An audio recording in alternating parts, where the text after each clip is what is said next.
우리 같이 한번 말씀 보겠습니다. 마태복음 14장 23절부터 32절까지 한번 같이 보겠습니다. 저와 함께 함께 교독하게 합독하겠습니다. 마태복음 14장 23절부터 무리를 보내신 후에 기도하러 따로 산에 올라가시니라. 저물매 거기 혼자 계시더니 배가 이미 육지에서 술이나 떠나서 바람이 거스름으로 물결로 말미암아 고난을 당하더라. 밤 사경에 예수께서 바다 위로 걸어서 제자들에게 오시니 제자들이 그가 바다 위로 걸어오심을 보고 놀라 유령이라 하며 무서워하여 소리 지르거늘 예수께서 즉시 이르시되 안심하라 나니 두려워하지 말라. 베드로가 대답하여 이르되 주여 만일 주님이시거든 나를 명하사 무리로 오라 하소서 하니 오라 하시니 베드로가 배에서 내려 물 위로 걸어서 예수께로 가되 바람을 보고 무서워 빠져가는지라 소리질러 이르되 주여 나를 구원하소서 하니 예수께서 즉시 손을 내밀어 그를 붙잡으시며 이르시되 믿음이 작은 자여 왜 의심하였느냐 하시고 배에 함께 오르매 바람이 그치는지라. 아멘. 아멘. 오늘 말씀은요, 여러분, 우리가 이거 잘 알고 있는 본문이지만 이 말씀 가운데 오늘은 조금 다른 각도로 보려고 합니다. 오늘 말씀 속에 베드로를 통해서 하나님께서 우리에게, 우리 믿는 자들에게 주신 그러한 어떠한 우리의 안에 내재되어 있는 그러한 능력이 있다라는 것, 이 부분들을 여러분하고 함께 나누려고 합니다. 거기에 어떤 네 가지의 그런 능력이 있는데 우리가 예수님을 믿고 거듭날 때 이러한 능력이 우리 안에 들어왔습니다. 그리고 이제 우리가 이것들에 대하여서 어떻게 해야 할지를 알게 된다면은 우리가 그것을 실제적으로 그 믿음을 또 그 능력들을 발휘하기 시작한다라면 우리의 삶 가운데 더 많은 것들이 열려지고 또 풀어지고 그리고 하나님이 주시는 것들을 잘 받을 수 있게 될 것입니다. 그래서 오늘 말씀 안에서 우리가 함께 볼 때에 그 베드로가 이제 어떠한 그런 난관에 부딪히는 모습이 나와요. 예기치 않은 어떤 문제가 그의 앞에 닥친 것이죠. 그렇지만 또 그 문제만을 만난 게 아니라 그 문제 이전에 믿음으로 주님을 바라봤을 때 베드로는 기적을 체험했어요. 기적을 체험했어요. 여러분, 무리를 걸어보고 싶습니까? 아니면 늘 무리를 걷기를 원하십니까? 물론 우리는 이렇게 바닷가에 가면 항상 이 말씀을 떠오르면서 주여 내가 무리를 걷게 하옵소서 하고서는 이렇게 얕은 곳에 빠져도 괜찮은 곳에서 열심히 걸어봅니다. 그런데 여러분 사실 무리를 걷는 게 우리 삶에 뭐 꼭 필요한 건 아니에요. 근데 이 말씀 안에서 또 이 말씀 보고 여러분 일부러 또 물에 가가지고 믿음으로 또 행한다고 하면서 주여 내가 무리로 걷겠습니다. 걷게 하옵소서. 그리고 깊은 곳에 가서 또 함부로 그렇게 하지 마십시오.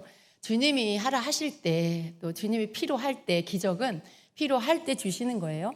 베드로가 지금 그냥 아무런 것도 없이 이렇게 무리를 걸은 게 아니에요. 어쨌든 무리를 믿음으로 걸었고요. 주님이 걷게 하셨고요. 그리고 그 기적을 체험했는데 그 기적을 체험하고 조금 있다가 곧바로 또 어떤 난관에 부딪힙니다. 막 생명을 잃을 만한 그러한 위경에 빠지게 됩니다. 물속에 빠져서 막 가라앉게 생겼죠. 그 상황에 예수님이 건져주시는데 지금 베드로는 어떤 베드로의 상태에 따라서 기적을 체험하기도 하고 또 물에 빠져 죽을 뻔하기도 하고 이 극과 극의 두 가지 상황을 동시에 경험하고 있습니다. 근데 이 상황 가운데서 우리가 좀 베드로는 우리랑 똑같은 사람이잖아요. 믿는 자예요. 근데 똑같은 어떤 하나님이 믿는 자에게 우리에게 주신 그런 능력이 있어요. 우리가 어떻게 하면 우리가 기적을 체험하기도 하지만 또 우리가 어떻게 하면 우리가 현실 가운데서 문제 가운데 빠져들어갈 수도 있는 그런 존재들입니다. 그런데 우리가 만약에 연약해서 능력이 없어서 문제 앞에서 늘 문제에 눌리고 지는 그런 자들이라면 우리가 이런 말씀을 나눌 필요도 없어요. 그런데 그렇지가 않고요. 우리는 문제에 빠져 들어가서 문제에 짓눌려 살도록 만들어진 자가 아니라 그 문제들을 극복하고 그 문제들을 내가 오히려 다스리고 그렇게 어떤 능력을 발휘해서 살 수 있는 그러한 자들입니다. 하나님이 우리 안에 그 능력을 주셨습니다. 그런데 우리가 실제로 우리의 삶 가운데는 많은 우리가 문제를 만나게 되면 그 문제에 자꾸 이렇게 눌리고 그 문제에 내가 이렇게 지배당하고 그러는 경우가 많이 있어요. 여러분 어떤 문제 있으세요? 지금 삶에 뭐 이것저것 여러분의 삶에 크고 작은 그런 문제들이 있지요. 근데 그 문제에 어떠세요, 여러분? 그 문제를 지금 여러분이 지배하고 있는 것 같습니까? 아니면 문제가 여러분을 다스리고 지배하고 있는 것 같습니까? 문제가 여러분을 지배한다는 건 여러분이 문제에 휘둘리는 거예요. 그 문제 때문에 눌리고 걱정하고 두려워하고 염려해서 잠을 잘 못 자고 밥맛이 없고 막 자나깨나 그게 묵상되고 하나님 말씀 묵상해야 되는데 자나깨나 문제가 묵상되고 그러면 여러분이 문제의 지배를 받고 있는 거예요. 근데 문제가 일어났는데 여러분이 기도로 들어가서 그걸 놓고 하나님 앞에 기도하면서 선포하면서 명령하면서 계속 그 문제가 해결될 때까지 막 기도로 계속 그렇게 나아가고 있다라고 하면 여러분은 지금 문제를 지배하고 있는 거죠. 두 가지 중에 뭔가 하나가 분명히 여러분의 삶에 되어지고 있어요. 지배를 받든지 지배하든지. 근데 하나님은 우리가 문제를 다스리는 자가 되기를 원하시죠. 우리는 문제를 다스릴 수 있는 자입니다. 그 능력을 하나님 우리 안에 넣어주셨습니다. 근데 실제로 많은 때에 우리는 오히려 문제에 눌려서 살 때가 많이 있어요. 근데 우리가 오늘 하나님께서 베드로를 통해서 보게 하시는 우리에게 주시는 어떤 4가지의 이러한 능력들을 우리가 제대로 알아서 우리가 이렇게 어떤 문제 앞에서 내 삶에서 더 많은 때에 이 능력을 발휘해서 오히려 하나님 앞에 또 믿음의 사람으로 이렇게 승리하는 그러한 삶을 우리가 살아야 되겠습니다. 그래서 그 가운데 여러분 우리에게 주신 첫 번째 능력은 우리가 보는 것에 능력을 주셨습니다. 우리가 보는 것. 여러분 우리는 보고 있어요. 이렇게 많은 것들이 우리 눈에 보입니다. 그런데 우리의 육신의 눈에 보이는 이러한 것들이 우리가 이 보는 거 그냥 사실을 보는 거 우리가 그냥 사실을 보는 것에 있어서 끝나면 보는 것에 대한 능력이 있다라고 말하지 않아요.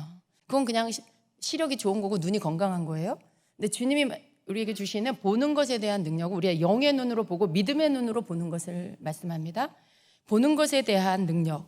여러분 베드로가 이 보는 것에 대한 능력을 발휘했어요.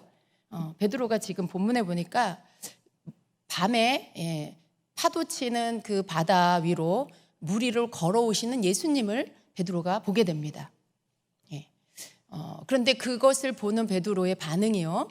그것을 보는 제자들의 반응은 다 무서워 떨었어요. 왜냐하면 유령인 줄 알고.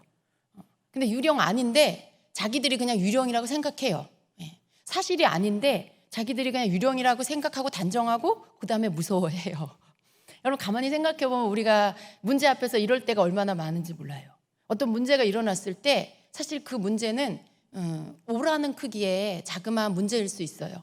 근데 그 문제에 대해서 우리는 어떤 생각을 합니까? 여러 가지를 막 생각합니다. 그 문제 뒤에 일어날 일들을 생각하고 거기에서 파급될 일들을 생각하면서 문제를 막 5인 문제를 50으로 생각해요.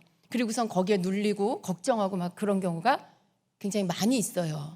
마치 이 제자들처럼 유령이 아닌데 유령이라고 단정을 짓고 그 다음에 자기들이 단정 지은 것으로 인해서 눌리고 무서워서 떨고 두려워합니다. 그런 모습이죠.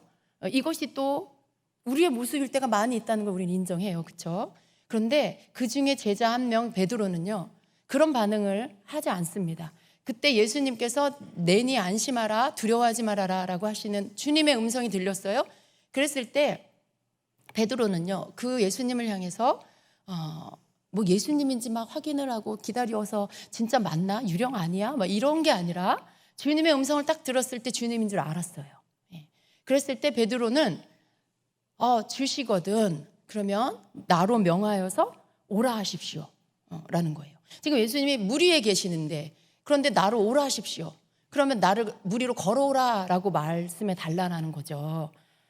여러분 베드로가 제안한 이 말은 여러분이 생각할 때 굉장히 상식적인가요? 그렇지 않죠. 상식적이지 않아요. 예수님은 예수님이니까 하나님 아들이시니까 물 위를 걷는다지만 사람의 입장에서 물 위를 걷는다는 게 그게 쉽게 나에게 확 일어날 수 없는 일이에요. 이렇게 마음에서 일어날 수 없는 일이죠.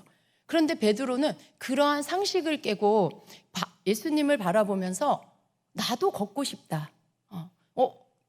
나의 주님이 지금 걷고 계시네? 나도 걷고 싶다. 주님이라면 날 걷게 하실 수 있어. 그러면서 곧바로 한 게 뭐예요? 주님, 나를 명하여 오라 해주세요. 나도 무리로 걷고 싶어요. 라는 거죠. 그랬을 때 예수님이 그 믿음을 보시고 베드로의 그 믿음의 고백을 들으시고 오라 라고 말씀해요. 그러면 베드로가 무리를 걷기 시작합니다. 여러분, 베드로가 지금 예수님을 바라봤어요. 무리를 걷는 예수님. 만약에 베드로가 무리를 걷는 예수님을 보지 못했으면 베드로가 무리를 걸을 수 없었어요. 예수님이 무리를 걷는 걸 봤기 때문에 그게 도전이 됐고 믿음이 일어났고, 그리고 나도 그렇게 주님이 하시면 하실 수 있다라는 믿음이 일어났고, 그걸 믿음을 발휘를 했죠. 주님 앞에 그 믿음을 발휘를 했어요. 보였어요. 그랬을 때 그 믿음이 이루어졌습니다. 여러분, 본다라는 것은요, 우리로 하여금 믿음으로 일으켜진 내가 바라본 것들에 대한, 내가 도전받은 것들에 대한 것을 믿음을 발휘해서 그것들을, 내 본 것들을 말하면, 그것을 내가 원한다라고 말하면 그것이 되어지는 역사가 있습니다. 네. 우리는 무엇을 해야 합니까? 우리는 먼저 봐야 돼요. 네. 여러분은 뭘 보고 계세요? 여러분의 삶의 많은 시간 가운데 여러분은 많은 시간에 어디에 그 시간들을 할애하고 있어요? 뭘 보는 것에 여러분 시간을 할애하고 있는지 한번 생각해 보시기 바랍니다. 여러분, 우리는 주님이 우리에게 보기를 원하시는 것들이 있어요. 주님이 우리에게 또 듣기를 원하시는 것들이 있죠. 근데 여러분, 우리가 보는 것이 우리의 믿음이 된다는 걸 아셔야 됩니다. 내가 보는 것이 내 믿음이 됩니다. 그래서 보는 것에 대한 능력은 내가 뭔가를 봐야 그것이 내 안에서 믿음으로 일으켜지게 하고, 그리고 그것이 나타나지게 되면서 그것이 능력을 발휘하는 하나님의 역사를 가져오는 것들로 이어지게 된다는 것입니다. 여러분, 뭘 보고 계십니까? 베드로처럼 주님 보시기를 축복합니다. 베드로처럼 초자연적인 기적을 행하시는 주님을 보시면서 그것을 사모하는 여러분 되시기를 바랍니다. 여러분, 성경을 읽으면서 많은 기적을 행하시는 예수님을 보면서 여러분도 그 기적을 나도 경험하고 싶다라고 여러분 안에 믿음이 일어나게 되시기를 축복합니다. 그래서 우리는 뭔가를 봐야 돼요. 나에게 믿음을 일으킬 만한 뭔가들을 여러분은 보셔야 되고요. 그래서 그것을 통해서 여러분이, 제자들도 봤잖아요. 무리를 걷는 예수님 봤는데 나머지 제자들은요, 그런 믿음의 도전을 갖지 않았어요. 그들은 경험하지 못했죠. 그러나 보고 그 본 것에 대하여서 믿음을 말할 때 베드로는 경험을 하게 됩니다. 여러분의 삶에 지금 뭔가 믿음의 다음 도전을 해야 할 영역이 어디입니까? 어쩌면 여러분 삶에 주님이 그것을 가져다 놓으셨는지도 몰라요. 여러분에게 뭔가를 도전을 주시고 그것을 어떻게 반응하는지를 주님은 아마 여러분 보고 계실 수도 있어요. 어떤 사람들은 그 문제 앞에서, 그 상황 앞에서, 이건 내가 도저히 할 수가 없는 일이야. 내가 이거 뭐 기적이 아니면 어떻게 이게 이루어지겠어? 이게 어떻게 해결되겠어? 이렇게 생각하시는 분도 있을 거예요. 그러나 여러분, 도전받으시기 바랍니다. 베드로는 상식적이지 않은 것이지만, 도저히 이거는 일어날 수 없는 일이라고 생각되는 그런 것들이지만 예수님을 바라보면서 그것들을 취했어요. 주님, 이루어 주세요라고 한 거예요. 주님, 나도 해주세요. 주님, 저 경험하고 싶어요. 주님, 저에게 이루어지게 해주세요 라는 믿음을 발휘를 했습니다. 그게 여러분 각자에게, 각 사람에게 아마 다를 거예요. 크기도 다르고 모든 상황도 다르겠지만, 여러분 뭔가 여러분에게 직면되어져 있는 어떤 일들이 있다면 그것을 향하여서 다음 차원의 믿음으로 여러분 도전하시기를 축복합니다. 거기에서 그냥 멈추지 말고, 거기에서 너무나 여러분 현실적인 사람이 되지 마시고 그 부분에 여러분의 믿음으로 도전해서, 그래서 여러분 보는 거, 여러분 앞에 놓여져 있는 거, 여러분 지금 보고 있는 것들에 하나님의 기적이 나타나도록 여러분 그렇게 반응하시기를 축복합니다. 이 보는 것에는요, 우리 안에 있는 이 보는 것에 대한 능력, 이것은 이게 긍정적으로 또 발휘가 될 수도 있지만 또 부정적인 쪽으로도 이것들이 이용당할 수 있는 것들입니다. 우리의 보는 것이, 우리가 항상 좋은 것만 본다라면 너무 좋겠죠. 우리가 자동으로 막 말씀을 막 보게 되고, 내가 내 의지와 상관없이 내 몸이 자동으로 성경에 가서 내 눈이 막 읽고 막 내가 알아서 막 기도를 막 하고, 여러분 내가 알아서 뭔가 주님과 함께하는 경건의 훈련들을 하고, 막 이러면 너무 좋겠지만 그런 모든 것들은 사실 우리는 로봇가 아니기 때문에 내가 결정해서 해야 되는 일이에요. 내가 성경을 읽어야 되고 묵상을 해야 되고 내가 기도를 해야 되는 거죠. 그래서 보는 것에 어떤 좋은 쪽으로의 내가 좋은 것들을 보려면 내가 그것을 선택해서 봐야 되죠. 마찬가지로 우리가 그렇게 할 땐 좋은 어떤 쪽으로 우리의 그런 보는 능력이 나타나겠지만 반대로 나쁜 것을 보게 되는 경우들이 많이 있어요. 내가 좋은 것만 보면 좋지만 나쁜 거, 자꾸 이렇게 내 마음을 유혹하는 거, 뭔가 죄와 관계된 것들, 악한 것들, 더러운 것들, 여러분 그런 것들을 자꾸만 이렇게 내가 보게 되는 경우들이 있어요. 여러분 근데 그것이 좋은 게 아니라는 거죠.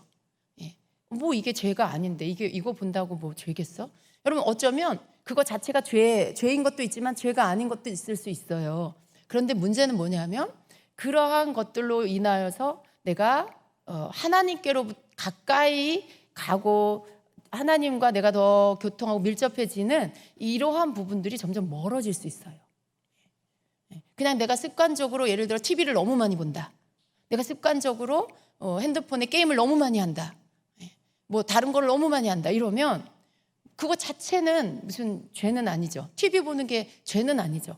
그러나 TV를 너무 많이 봄으로 인해서 거기 안에서 내 안에 많은 것들이 들어오죠. 그 영상이 들어오고 그 여러 가지 스토리가 들어오고 그러면서 어떻게 해요?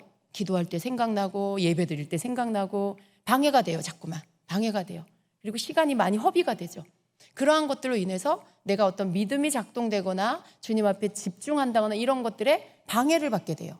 그러니까 결론적으로는 어떻게 해요? 그거 자체는 죄가 아니지만 그걸 계속 내가 함으로 인해서 결국은 내 속에 이렇게 하나님과의 관계가 멀어지고 뭔가 영적으로 성장하지 못하게 하고 그리고 마음이 식어지게 만드는 것들이 있습니다. 그러다가 어떻게 됩니까? 믿음이 충만하지 않으면 우리는 너무 쉽게 죄를 짓는 행동을 하게 돼요. 그냥 가볍게 생각하게 돼버리는 거죠. 그래서 부정적인 쪽으로 우리가 보는 것들에 대하여 나쁜 것이나 우리에게 유익하지 않은 것들에 대하여 너무 많은 것들을 보게 되면 그것이 오히려 나에게 해가 되고 오히려 내 믿음을 떨어뜨리고 잘못된 쪽으로의 것들이 우리에게 발휘가 되고 그래서 우리를 오히려 망치게 된다는 거죠.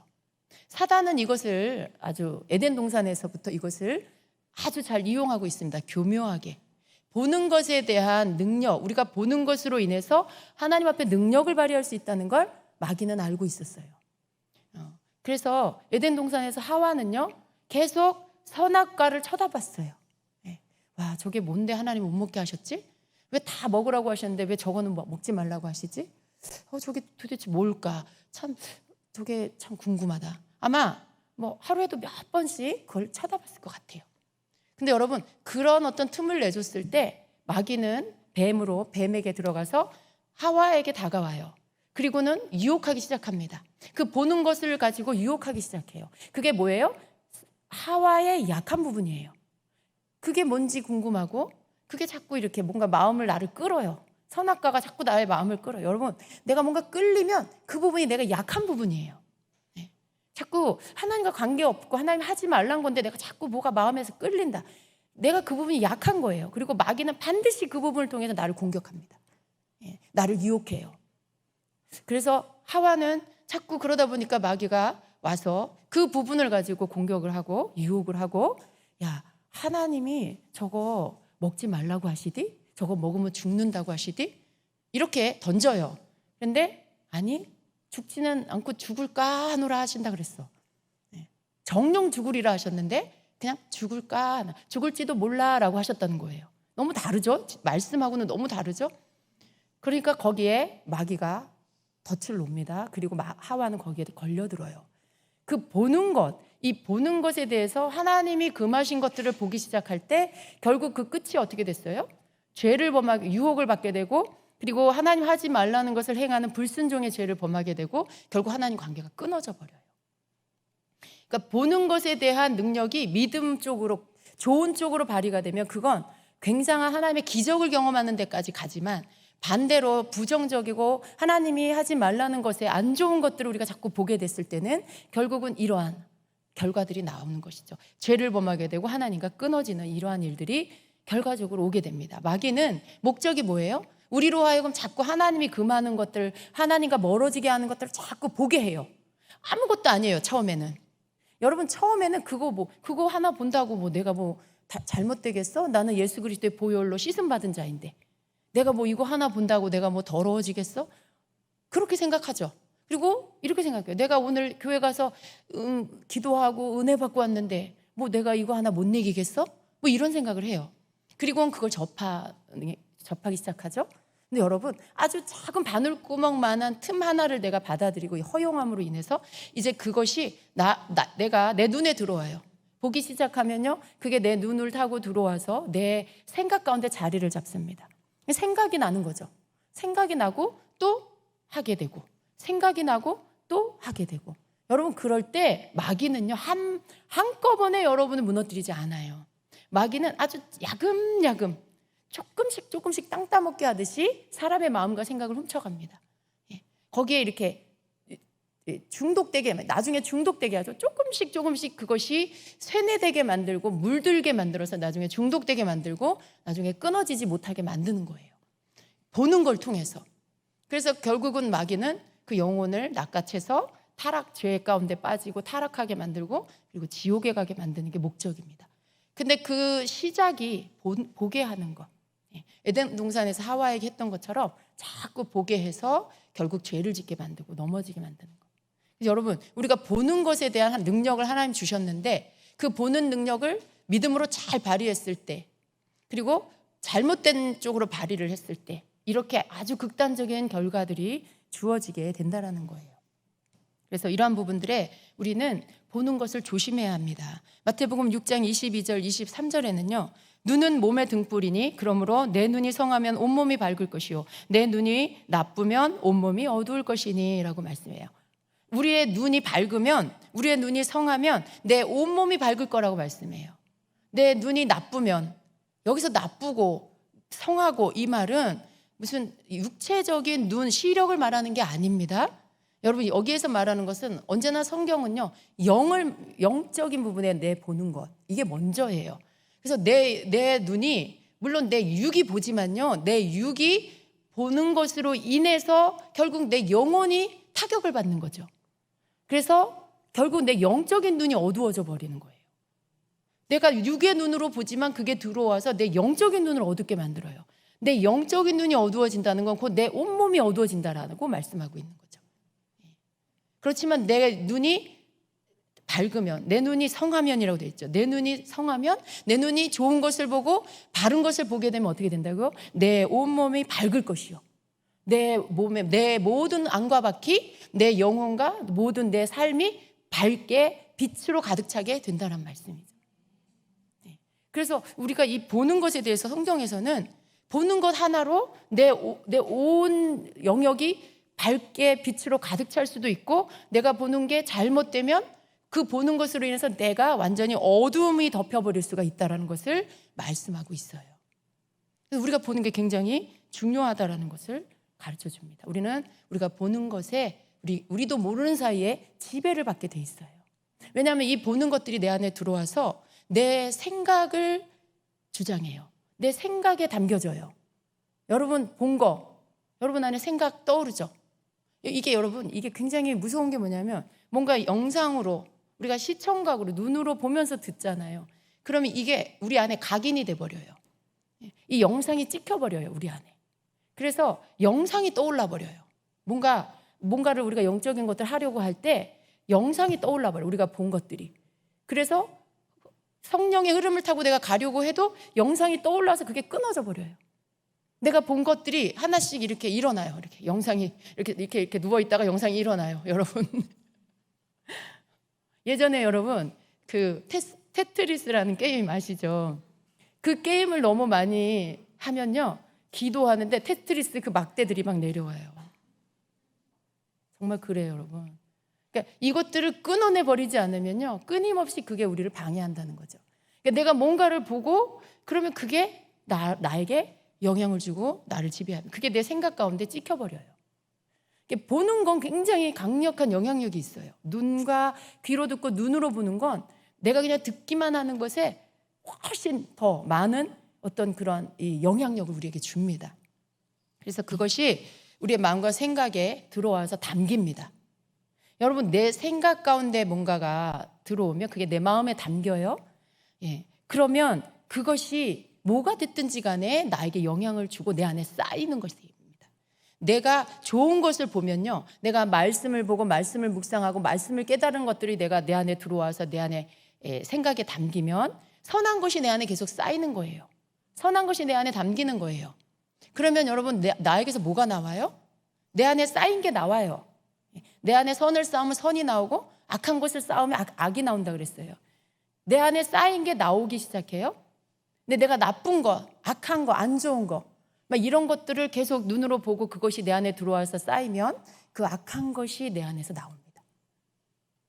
그래서 굉장히 내 속에 무엇이 담겨지느냐 굉장히 조심해야 된다는 것입니다, 여러분. 왜냐하면 들어오는 거 너무 쉬워요. 그냥 내가 요즘 같은 데 어때요? 스마트폰 딱 켜서 클릭해서 딱 열면 보게 돼요. 굉장히 쉬워요. 그런데 이게 한번 들어오기 시작해서 내 안에 자리를 잡고 생각에 들어와 버리면 이걸 끊어낸다라는 건 금방 그렇게 스마트폰 킬 때처럼 쉬운 게 아니에요. 한번 이렇게 들어와서 자리를 잡으면 그것은 끊어지기가 쉽지가 않아요. 여러분이 그것을 완전히 완전히 그것들을 보는 것들을 다 끊어버리고 그것을 계속 끊는 기도를 하고 계속 안 끊으면 안 끊어져요.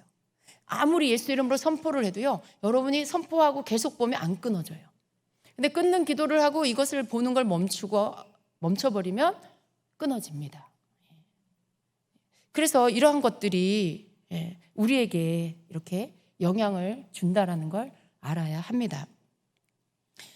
킹제임스 성경에 보면 이 구절, 마태복음 6장의 이 구절을 이렇게 번역을 합니다. 몸의 빛은 눈이라. 그러므로 네 눈이 순전하면 네 온몸이 빛으로 가득 찰 것이요. 만일 내 눈이 악하면 내 온몸도 어두움으로 가득 찰 것이다. 그러니까 실제적으로 그냥 그렇게 번역을 하고 있어요. 내 눈이 순전하면 온몸이 빛으로 가득 찰 거래요. 여러분, 빛은 예수님이에요. 빛으로 어떤 예수님과 예수님 안에 있는 것들, 예수님 안에 있는 그런 모든 좋은 것들이 우리 안에 가득 차죠. 빛으로 가득 차요. 그런데 내 눈이 악하면, 눈이 뭐가 악하겠어요, 여러분? 눈이 뭐 죄가 있어요? 눈 자체로 악하고 선하진 않아요. 그러나 눈이 악한 걸 보면 악한 거고 선한 걸 보면 선한 거죠. 근데 악한 것들을 내가 자꾸 보게 되면 온몸이 어두움으로 가득 찰 것이다, 이렇게 말씀하고 있습니다. 그래서 보는 걸 우리가 조심해야 합니다. 그래서 우리 아이들도 보는 것들을 조심시켜야 합니다. 그런데 지금 이제 이 베드로가 예수님을 보고 좋은 것을 봤죠? 가장 좋은 거 예수님을 봤어요. 그리고 그 말씀을 봤죠. 그리고 그 말씀을 예수님과 예수님을 보면서 예수님의 말씀을 들으면서 이제 믿음으로 도전을 합니다. 그랬을 때 기적을 경험합니다. 그런데 그렇게 무리를 걷는 초자연적인 기적을 경험했던 베드로가 잠시 후에 어떻게 됩니까? 다른 것을 보게 돼요. 다른 것에 눈을 빼앗깁니다. 그리고 나서는 곧바로 어떻게 돼요? 바로 물에 빠져 죽을 상황이 되어버립니다. 베드로가 지금 예수님을 보다가 30절에 보니까 바람을 보고 무서워 빠져가는지라 라고 말씀해요. 바람을 봤어요. 예수님을 향해서 예수님 쳐다보면서 걷다가 바람이 또 막 불면서 파도가 이렇게 일렁거릴 때 갑자기 그 바람으로 인해서 파도가 출렁거릴 때 베드로에게 두려움이 왔어요. 환경에서 느껴지는 두려움. 나 빠지면 어떡하지? 하는 생각이 순간 들어온 거죠. 그랬을 때 그 생각이 들자마자 베드로는 빠져버립니다. 여러분, 지금 베드로가 이 상황에서도 여전히 주님을 바라보고 있었다면 아마 안 빠졌을 거예요. 그런데 주변 환경을 의식하고 문제를 의식하기 시작하니까 갑자기 두려움이 확 들어와 버렸어요. 그랬을 때 기적에서 확 튕겨져 나와 버립니다. 기적은 거기에서 끝나버리고 베드로는 현실에서 자기에게 직면한 문제로 들어가게 돼버리죠. 여러분, 베드로가 보는 것 지금 잘 보세요. 주님을 바라보고 주의 말씀을 바라볼 때는 그가 걸을 수 있었어요. 기적 가운데. 그런데 문제를 바라보고 환경을 바라보고 현실을 바라보니까 거기에선 기적은 없어요. 기적이 있다가도 내가 그거 바라보는 것들을 눈을 돌려 현실을 바라보니까 그때 기적이 끝나버리고 그때서부터 어떻게 해요? 이제 현실적인 문제들이 내 앞에 그냥 자연적인 일들로 내 앞에 그냥 그대로 벌어지게 됩니다. 여러분, 우리가 뭘 보는지 그리고 뭘 봐야 하는지를 잘 생각해야 돼요. 믿음이라는 것은 항상 우리의 속에서 주님을 생각하고 말씀을 생각하면서 주어지는 것들을 붙잡고 바라보는 거예요. 그걸 바라보는 게 믿음으로 바라보는 거예요. 그런데 현실을 바라보고 내 앞에 일어난 문제를 바라보고 내 앞에 속썩이는 어떤 사람을 바라보고 그러면 그거는 거기에는 믿음은 없어요. 그냥 현실의 문제, 그리고 그 현실의 문제에서 내가 할 수 있는 믿음은 뭐예요? 주여 나를 도와주세요. 베드로처럼 주여 나를 구원해 주세요. 나를 건져 주세요. 그런 거예요. 그냥 겨우 나 좀 살려주세요. 그 말 하는 거죠. 여러분, 현실을 바라보고 문제만 바라보면 그런 믿음의 고백밖에 못해요. 여러분, 그것도 믿음의 고백이긴 해요. 그냥 빠져 죽는 것보다는 주님 나 살려주세요 외치는 거, 주님의 도움을 구하는 거, 이것도 작은 믿음이죠. 그러나 앞에 기적을 체험하는 믿음에 비교를 한다면 굉장히 다른 차원의 믿음이고 다른 수준의 믿음이라는 거죠. 더 좋은 믿음의 고백을 우리는 할 수가 있는 거예요. 베드로를 볼 때 우리는 그런 걸 할 수 있는 능력이 우리 안에 있어요. 내가 뭘 보느냐에 따라서. 근데 지금 베드로는 바람을 보면서 갑자기 믿음이 없어져 버리고 현실이 느껴지면서 문제가 느껴지면서 두려움이 엄습해 올 때, 그때 그냥 그는 겨우겨우 주님 저 살려주세요. 물에 빠져. 주여 저 건져주세요. 그 정도의 믿음밖에 발휘를 할 수가 없었던 것입니다. 그래서 여러분, 지금 우리가 보는 게 뭔지를 다시 한번 점검할 필요가 있어요. 주님이 여러분에게 지금 뭘 보기를 원하실까? 여러분 앞에 당면한 문제들이 뭘까? 내가 생각할 때, 인간적으로 상식적으로 생각할 때, 와, 이걸 어떻게, 이거 내가 해결할 수가 없네? 그럼 여러분 이제 방법을 찾죠? 여러분의 어떤 계획, 여러분의 방법들을 찾고 여러 가지 것들을, 사람을 찾아서 방법들을 생각하고, 그냥 현실, 여러분 그냥 현실을 보는 거예요. 현실을 보는 거예요. 그러나 믿음은요, 주님을 바라보고 말씀을 붙잡고, 그리고 고린도전서 10장 13절의 말씀처럼 감당할 시험, 내가 감당할 시험만 하나님 주신다. 감당할 시험을 주시고 또 감당할 즈음에 나에게 피할 길을 주시는 하나님, 나는 이 말씀을 믿습니다. 주님, 이 문제를 내가 감당할 수 있는 줄로 믿습니다. 그리고 기도에 들어가는 거예요, 여러분. 기도에 들어가면 거기에서 주님께서 그 문제들을 해결해 가십니다. 그 문제가 여러분이 감당할 만한 것들이 되어져서 여러분이 능히 그것들을 감당하고 가게 하십니다. 이게 믿음으로 되어지는 것들이죠. 근데 우리는 이렇게 해야 한다라는 것입니다. 그래서 여러분, 여러분의 눈을 계속 주님을 보세요. 여러분의 눈은 계속 주의 말씀을 보시기를 바랍니다. 현실을 너무 많이 보지 마세요. 현실을 보고 현실을 너무 많이 들으면 그게 여러분의 믿음 수준이 돼버려요. 두려워하는 수준, 걱정하고 염려하는 수준.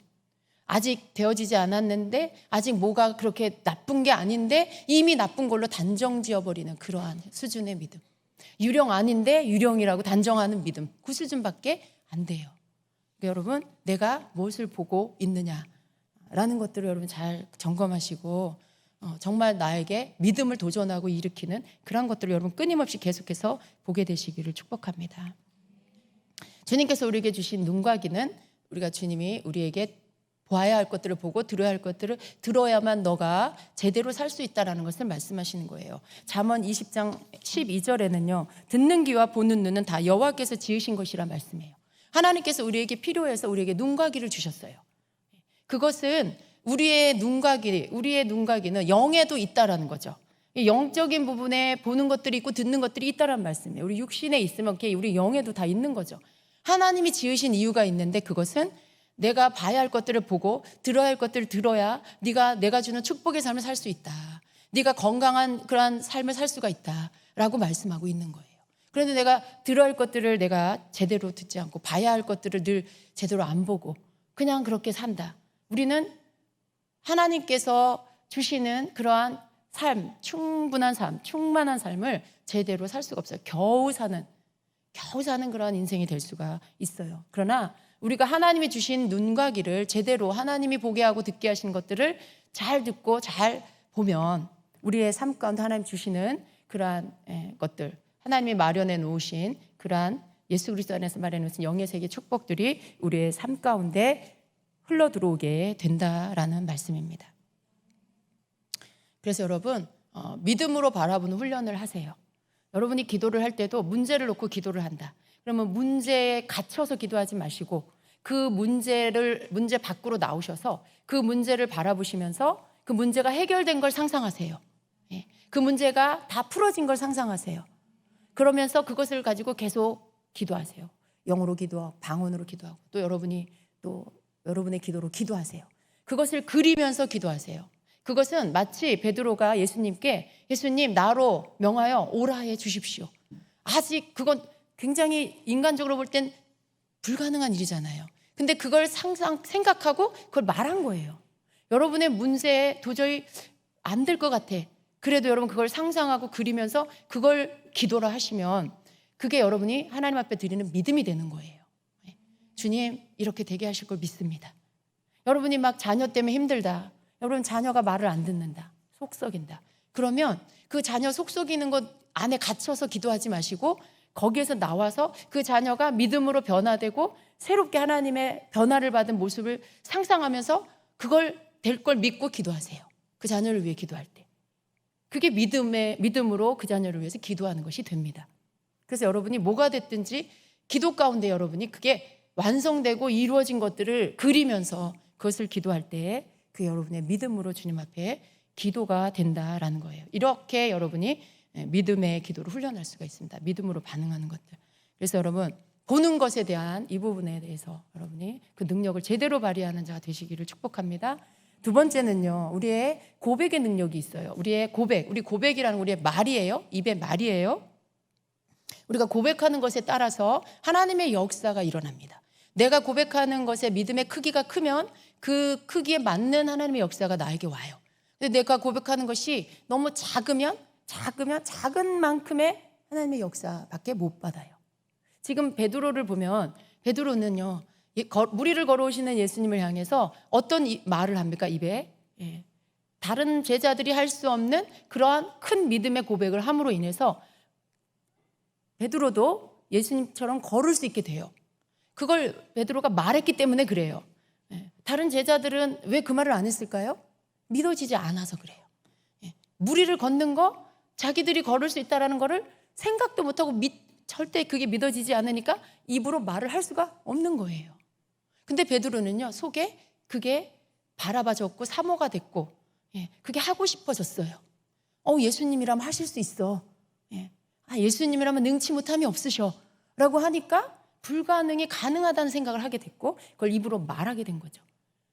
입으로 말하는 말을 했어요. 그랬을 때 예수님이 그것을 믿음으로 인정하시고 그걸 들어주셨죠. 그 역사를 그 베드로에게 베풀어 주셨어요. 근데 똑같은 베드로가 조금 후에는요, 현실 가운데로 들어오면서 두려워하면서 무슨 고백을 합니까? 뭐 예를 들어 예수님 저를 다시 무리로 세워주셔서 걷게 해주세요 라는 뭐 이런 물에 빠졌을 때요, 그게 아니죠. 베드로는요 그런 말을 할 수가 없었어요. 그 상황에. 왜냐하면 두려움 가운데 휩싸였기 때문에 믿음이 갑자기 확 작아져 버렸어요. 그러면서 겨우 하는 믿음의 고백이 뭐예요? 주여 나를 구원하소서, 주여 나를 건져주소서, 이 말밖에는 안 나와요. 믿음의 고백이. 그러니까 어떻게 해요? 그 말이 입에서 나왔고 고백을 하고 자기가 말한 만큼을 받아요. 예수님이 물에서 건져주세요. 여러분 이게 우리의 믿음의 고백이 우리에게 오는 하나님의 역사를 끌어오게 한다는 걸 믿으세요. 그래서 우리는 이걸 자꾸 훈련해야 돼요. 이왕이면 내가 더 큰 믿음으로 고백하는 자. 내가 뭐 작은 거, 주님 뭐 이번 달에 필요한 돈 얼만데 그거 주세요. 뭐 이 정도의 믿음의 말 할 수 있겠죠. 그럼 여러분 성경에 주님께서 주시고 넘치게 주셔서 또 후위되고 흔들어 넘치게 주신다 나에게 안겨주신다. 근데 그렇게 하려면 주라 그러셨다. 그럼 여러분 내가 그 말씀을 따라서 내가 없다. 그러면 주님 제가 많은 것들이 필요한데 어떻게 해야 될까요? 그럼 이 말씀을 떠올린다. 그러면 주라고 하셨는데 그럼 주님 제가 누구에게 줄까요? 누가 생각난다. 그러면 그걸 순종해요 여러분이. 과부의 2렙돈처럼 그걸 주님께 순종해서 드려요. 그러면 그게 흘러가서 어떻게 해요? 말씀대로 여러분의 믿음대로 그거로 인해서 여러분에게 흔들어 넘치도록 안겨지는 것들이 오게 된다는 거죠. 그게 이루어질 수밖에 없는 게 약속의 말씀이고요. 내가 그걸 믿고 행했기 때문에 그 결과가 나에게 오게 되는 거예요. 믿음은 이런 거고 이런 믿음을 여러분이 발휘할 때 거기에 맞는 역사가 여러분에게 온다라는 말씀이죠. 그런데 여러분 겨우겨우 먹고 살아. 주님 뭐 이번 달에 저 얼마 필요한데요. 뭐 이거 주세요. 여러분 그거 구하면 그거 올 거예요. 그거 주실 거예요. 근데 그것만큼이에요. 그것만큼이에요. 내 입을 크게 열라. 내 입을 넓게 열라. 여러분 우리가 큰 믿음이 있으면 우리가 더 큰 것들을 믿음의 고백을 할 수가 있게 되죠. 우리가 말씀을 믿으면 내 삶 가운데 그 말씀으로 적용해서 그 말씀에 대입해서 내 믿음의 고백을 할 수가 있겠죠. 그것이 여러분 삶 가운데 또 이루어지게 할 수가 있겠죠. 여러분 그런 고백을 하게 되시기를 축복합니다. 여러분의 기도에 뭘 했는지 한번 생각해 보세요. 그리고 여러분은 그 기도에 여러분의 믿음이 얼마나 실려졌는지. 어떤 사람은 기도를 하는데 믿음이 아닐 수가 있어요. 그냥 내 신세 한탄으로 하고 있을 수 있어요. 그냥 내가 힘들어요. 나는 너무 괴로워요. 죽겠어요. 여러분 만약에 여러분의 기도가 이러한 내용으로 다 처음부터 끝까지 끝나버리면 여러분에게 아무 역사가 안 일어나요. 그건 믿음의 고백이 없어요. 그 안에는. 그냥 내 상황을 알린 거죠. 그냥 이렇게 하소연을 한 거죠. 주님께. 그런 것들을 할 수는 있어요. 내 환경과 상황을 하나님 앞에 아뢰고 또 주님 앞에 내 상황들을 말씀드려서 이 속의 것들이 내 밖으로 다 나올 수 있게 하고 필요해요. 그러나 거기서 기도가 끝나면 안 되고요. 그러나 주님은 모든 것들을 바꾸실 수 있는 주님입니다. 내 상황들을 역전시킬 수 있는 주님인 것을 내가 믿습니다. 이제 그러면서 여러분이 그 다음에 여러분이 그 아뢰는 것들을 뒤를 이어서 이제 하나님이 역사하시면 된다라는 것들을 고백하기 시작해야 돼요. 하나님 이 상황 가운데 사람의 눈으로 볼 땐 불가능하지만 하나님이 하시면 될 것을 믿습니다. 여러분이 막 그걸 이제 기도하고 막 그럴 때 어떻게 해요? 처음에는 그 믿음이 되게 작았는데 계속 기도하다 보니까 그게 점점 믿음이 커지면서 확신이 오고 그 믿음으로 완전히 꽉 차버리고 그러면 어떻게 해요? 그 믿음이 100%가 됐을 때 역사가 일어나게 되죠. 우리는 우리 믿음을 키울 필요가 있어요. 우리의 믿음이 50%다. 그런데 50%는 의심하고 50% 그런 건 사실 없거든요. 그냥 안 믿는 거예요. 그런 거는. 근데 어쨌든 믿기는 믿는데 어느 때는 의심하고 어느 때는 안 믿어지고 어느 때는 믿어지고 막 이렇게 왔다 갔다 한다. 그럴 때는 아직 역사가 안 일어나요. 내 믿음의 고백 드리는 게 내 믿음의 100%가 될 때까지 계속 믿음의 고백을 하고 계속 믿음의 고백을 함으로 내 믿음이 점점 커지게 그렇게 만들어 가야 되죠. 그래서 우리의 믿음의 고백이 더 큰 고백이 되어져서 그것이 내 삶의 역사에 나타날 수 있도록 해야 합니다. 이것이 우리에게 주신 능력이에요. 만약에 하나님이 그냥 다 정해놓았어. 교회 다닌 지 1년 되면 이런 것들을 주고 2년 되면 내가 너희들에게 이런 축복을 줄 거야. 만약에 그런다면 여러분 우리가 뭘 노력할 필요가 없겠죠. 그러나 영의 세계는요. 침노하는 거예요. 내가 뭔가를 열심히 끌어당기면 그건 내게 더 빨리 이루어집니다. 그건 나에게 더 빨리 이루어지는 거예요. 영의 성장의 속도는요. 이렇게 우리가 이렇게 이 땅에서 아이들이 성장하고 키가 자라고 뭐 이 속도랑 같지가 않아요. 영의 성장의 속도는 내가 얼만큼 영적인 것들을 하느냐에 따라서 어떤 사람은 교회 다닌 지 오래되지 않았는데도 먼저 다닌 사람보다 더 성장할 수가 있어요. 어떤 사람은 교회를 오래 다녔는데도 여전히 어린아이의 수준으로 머물러 있을 수 있어요. 그래서 여러분 먼저 된 자가 나중되고 나중된 자가 먼저 된다는 말씀이 있는 거예요. 영적인 것들은 이런 것들이 있죠. 그래서 그런 것들에 여러분 우리가 좀 내 믿음이 더 커질 수 있도록 내가 뭔가 믿음이 커지는 것들을 계속 해야 돼요. 믿음이 커지는 거, 기도와 말씀, 예배를 빼놓으면 안 됩니다. 그거 없이 믿음 커지지 않아요. 우리가 그러한 것들의 시간을 더 많이 보내면 우리의 믿음은 비례해서 함께 커지게 됩니다. 예. 세 번째는요, 우리에게 주신 능력의 세 번째 능력은 집중력의 능력이 있습니다. 여러분, 집중력의 능력, 여러분 집중 잘 하십니까? 학교 다닐 때 집중 잘 하시는 분은 아마 성적도 잘 나왔을 거예요. 그런데 집중이 안 되는 분은 항상 그런 말 듣죠. 얘는 머리가 좋은데 공부를 안 해서 성적이 잘 안 나와. IQ는 굉장히 높은데 공부를 안 해. 그래서 조금만 공부 더 하면 굉장히 성적이 잘 나올 텐데 그래요. 근데 어떤 아이들은 어때요? 그렇게 IQ가 뭐 특별하게 높지는 않아요. 근데 늘 공부하는 습관이 있어요. 책상에 오래 앉고 그 지구력이 있고 막 이렇게 집중력이 있어서 한번 책상에 앉으면 오랫동안 공부를 할 수 있어요. 그런 아이들은 뭐 이렇게 IQ가 높지 않아도 성적이 잘 나옵니다. 공부를 잘합니다. 여러분, 결국은 집중력의 차이인데, 집중력이라는 것은 우리의 신앙생활 안에서도 굉장히 힘을 발휘하는 것들이에요. 사실 신앙생활은 집중력의 싸움이에요. 여러분, 기도할 때 집중력 없으면요, 기도 오래 할 수가 없어요. 기도에 몰입을 할 수가 없어요. 예배 드릴 때 여러분이 집중을 못하면 산만하고요, 예배를 드리고 나도 은혜를 못 받아요. 그냥 잡념 들어오면 그 잡념에 이리저리 끌려다니고, 또 옆에 사람 눈에 들어오는 거 다 이렇게 눈에 다 내가 막 또 생각하고, 뭐 이런 거, 전화 오면 또 전화에 신경 쓰고, 이런 여러 가지의 것들에 여러분이 막 이렇게 산만하고 그러면 이건 집중을 잘 못하는 거예요. 근데 어떤 사람은 막 그런 사람이 있고, 또 어떤 사람은 어떻게 해요? 예배를 들어가면 이제 막 기도하면서 집중하기 시작해요. 그러면 점점 몰입을 하면서 이제 그 예배 가운데 영적인 어떤 성령의 이끌림을 막 받기 시작하고, 그 속에서 자기 혼자만의 세계 안으로, 그 영의 세계 안으로 들어가서 주님과 함께 막 그 기쁜 시간을 누리는 거죠. 주님 막 부어주시는 것들을 받기 시작하죠. 이게 차이가 있어요, 여러분. 근데 이게 뭐냐? 집중력의 차이예요. 우리가 여러분 집중력이 좋으면은요, 예배에 성공해요. 기도에 성공해요. 말씀 읽고 묵상하는 거에 성공할 수 있어요. 그렇게 되면 어떻게 해요? 내 신앙이, 내 믿음이 점점 커져요. 신앙생활 하는 게 굉장히 발전해요. 아주 성장해요. 이게 비례해서 같이 가는 거예요. 사실은 내가 집중력이 좋다는 건 그 사람이 신앙이 좋다는 말하고 다르지 않아요. 그래서 여러분, 신앙생활 하는 데 있어서 영적인 집중력을 계속해서 발전시키는 거, 그게 여러분에게 굉장히 필요합니다. 근데 여러분, 그런 것들을 여러분이 훈련할 수 있다는 거죠. 좀 훈련해야 돼요. 내가 기도를 오래 못한다. 그럼 시간을 정해서 그 시간을 채우는 것부터 시작하세요. 뭐 집중이 되든 안 되든 무조건 그 시간을 채우는 훈련을 하는 거예요. 애들이 공부 안 돼도 1시간, 1시간을 책상에 앉아 있겠다. 그러면 공부 집중 안 돼도 무조건 책상에 앉아 있는 훈련부터 해야 되죠. 그게 되면 이제 어떻게 돼요? 그 다음 그 앉아 있는 시간에 뭔가를 할 수 있는 2단계가 될 수 있어요.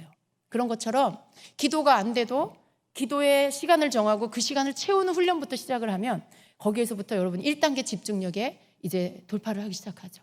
그리고 그것이 되어지기 시작하면서 그 다음 이제 기도 내용 안에서 잡념을 물리치고 거기에 이제 기도에 몰입하고, 이런 2단계 훈련들이 여러분이 되어지고요. 그게 계속 훈련되다 보면 나중에는 기도의 몰입이 빨리, 기도의 집중이 빨리 되기 시작하고요. 나중에는 1시간 걸려서 몰입했던 게 5분, 10분 안에 몰입이 되고, 단번에 5분, 10분 안 돼요. 여러분, 훈련이 되면 점점 몰입되는 시간이 단축이 돼요. 빠른 시간에 기도에 집중되기 시작하고 이끌림을 받는 기도로 들어가기 시작하게 되죠. 근데 이게 집중력이에요. 그래서 여러분이 집중력이 없으면 집중력을 키우는 훈련을 하셔야 돼요. 베드로는 예수님이 이렇게 무리를 걸어오시는 것을 보고 자기가 걸었어요. 어떻게 걸었어요? 물론 주님이 오라 하셨고 그렇지만 지금 이 부분에서 보면은요, 베드로에게는 집중력이 발휘된 거예요. 예수님을 보는 거에 집중했어요. 다른 잡념, 다른 생각, 환경, 지금 막 껌껌한 밤이고 파도 치고 바람 불고 전혀 의식 안 했어요.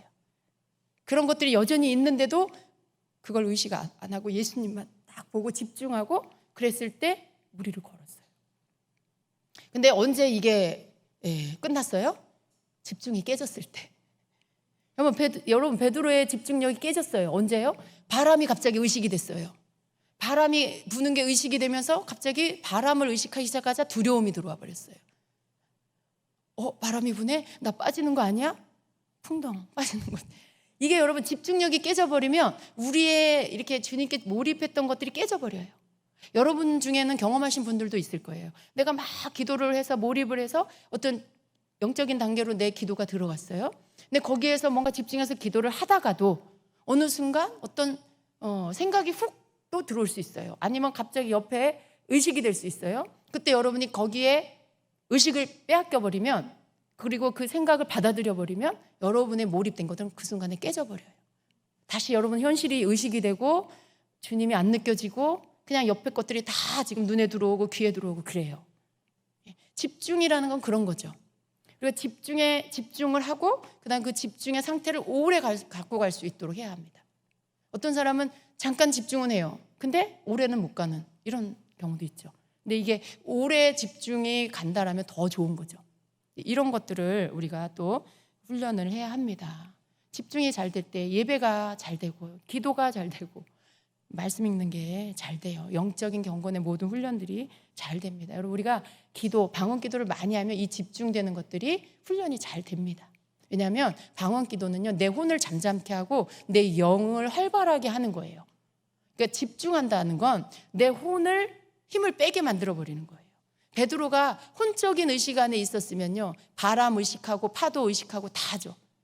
그런데 그것들이 잠잠해졌어요. 그 시간에 집중을 주님께만 하니까 혼적인 여러 가지 것들이 그냥 멈춰버렸죠.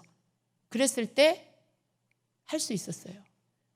그러니까 여러분, 내 혼을 잠잠케 하는 훈련은 방언 기도를 많이 기도를 여러분이 많이 하면 혼이 힘을 점점 잃고 영이 힘을 얻고 활발해지게 된다는 것입니다. 그렇게 해서 여러분이 훈련할 수가 있습니다. 그리고 이제 마지막 한 가지, 이제 그 마음에서, 여러분, 우리의 마음에서 어떤 능력을 발휘할 수가 있어요. 지금 여러분 제가 말씀드리는 이러한 부분들은요, 은사가 아니에요. 은사는 성령이 우리에게 주셔서 나타나는 거죠. 예언이 나타나고 치유가 나타나고 그렇게 어떤 게 이렇게 능력이 나타나는 거죠. 그런데 이러한 것들은 어떤 나타나는 은사가 아니라 우리 안에 내재되어 있는 것들이에요.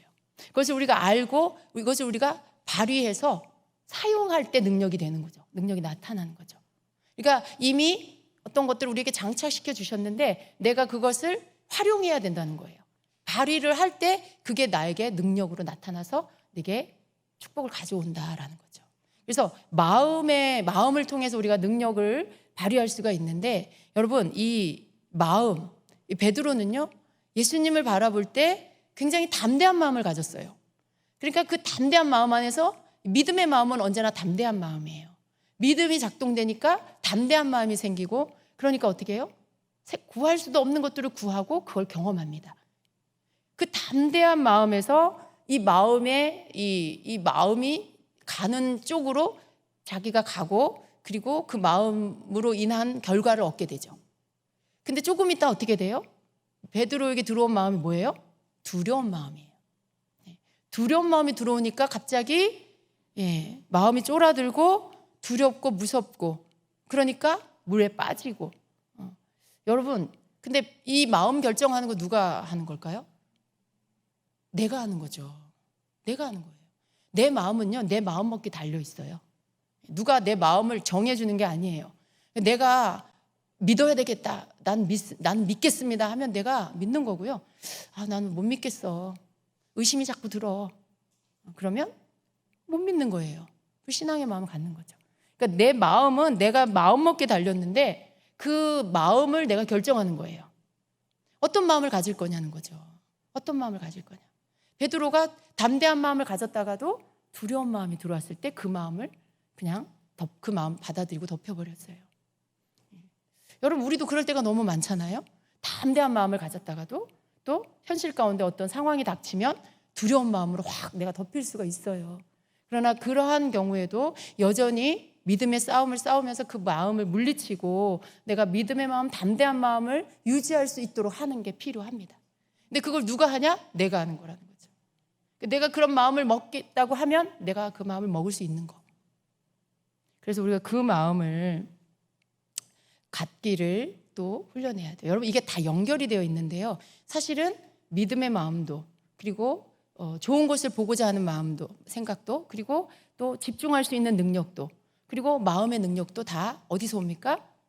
내가 기도하며 깨어 있으면은요 이 모든 게 연결이 되어 있어서 함께 영향을 줘요. 내가 기도하며 내 영이 활발하게 움직이고 내 영이 세워져 있으면요 담대한 마음이 생겨요. 두려움이 없어져요. 어떤 일을 만나도 염려가 되거나 걱정되지 않고요 거기에 대해서 기도하면 하나님이 하실 거야 라는 게 그냥 내 마음에 확신이 되는 거죠. 이 모든 게 연결되어 있습니다. 그래서 여러분 이러한 것들이 우리 안에 능력이 발휘되어질 수 있는데 여러분이 어떻게 하느냐에 따라서 이것이 나타날 수도 있고 반대적인 부분으로 나타날 수도 있다라는 거. 그냥 약한 마음, 두려운 마음 가지면 상황에 눌리고 문제에 지배당하는 일들이 생기죠. 그러나 좋은 쪽으로는 그것들이 풀어지고 해결되는 그 일들을 다 감당할 수 있는 것들로 해결이 되는 것입니다. 마음 지키는 게 굉장히 중요하다는 것입니다. 빌립보서 4장 6절 7절에는요 기도에 대한 말씀을 해요. 아무것도 염려하지 말고 다만 모든 일에 기도와 간구로 너희 구할 것을 감사함으로 하나님께 아뢰라. 그렇게 하면 그 다음번에 이 대답이요 여러분 좀 말씀이 그리하면 내가 응답하리라 라고 오는 게 맞을 것 같은데요 그렇게 안 오고요 모든 지각에 뛰어난 하나님의 평강이 그리스도 예수 안에서 너희 마음과 생각을 지키시리라 말씀해요. 감사함으로 염려하지 말고 구하라. 그러면 내가 응답하리라가 아니라 너희 마음과 생각을 지켜주겠다라고요. 조금 동문서답 같잖아요. 그런데 여러분 이게 응답이에요. 왜냐하면 하나님이 나에게 내가 기도하고 감사함으로 구하는 것들에 대한 응답이 언제 오냐면 내 마음의 평강이 지켜질 때, 내 마음과 생각이 두려워하지 않고 염려하지 않고 의심하지 않고 믿는 마음으로 평강 가운데 거하게 되면 응답이 옵니다. 모든 하나님으로부터 오는 것들은요 내가 평강한 상태에서 오는 거예요. 내가 정말 하나의 음성 듣는 것조차도 내 마음에 평강할 때 주님의 음성이 와요. 근데 내가 긴장하고 있고 뭔가 막 이렇게 힘이 들어가 있고 막 이렇게 뭔가 내가 평안한 상태가 아니다. 그러면요 음성이 여기까지 와도 내 안으로 못 들어와요. 내가 평안하고 평강한 상태가 되면 자연스럽게 주님에게로부터 오는 것들이 들어옵니다. 그래서 마음을 지켜주신다는 이 말씀이 이것이 응답이에요. 응답이 올 거다라는 말씀이에요. 그만큼 우리 마음을 지키는 게 굉장히 중요하다라는 그런 뜻입니다. 그래서 여러분 우리는 마음을 강하게 하고 담대히 해야 합니다. 하나님과 하나님의 말씀으로 내가 나의 마음을 그렇게 지켜야 하는 것입니다. 마음이 담대하면 기적을 보지만 마음에 두려움이 가득하면 현실과 문제에 내가 갇히게 된다는 것입니다. 마음이 약하면 어떻게 해야 돼요? 약한 상태로 그냥 있으면 안 돼요. 어떤 분들은 보면 굉장히 늘 마음이 약한 분이 있어요. 그냥 1년 지나도 여전히 마음이 약한 분, 교회를 열심히 다니고 신앙생활 하는데도 여전히 마음이 약한 분. 여러분 그러면 안 돼요. 시간이 갈수록 신앙생활을 하면 할수록 이제 점점 마음이 강하고 담대한 자가 돼야 돼요. 그게 믿음이 성장했다는 증거죠. 강하고 담대한 마음이 곧 믿음의 마음이죠. 믿기 때문에 두려움이 없는 거예요. 믿기 때문에 염려가 하지 않으니까 강하고 담대한 마음이 오는 것입니다.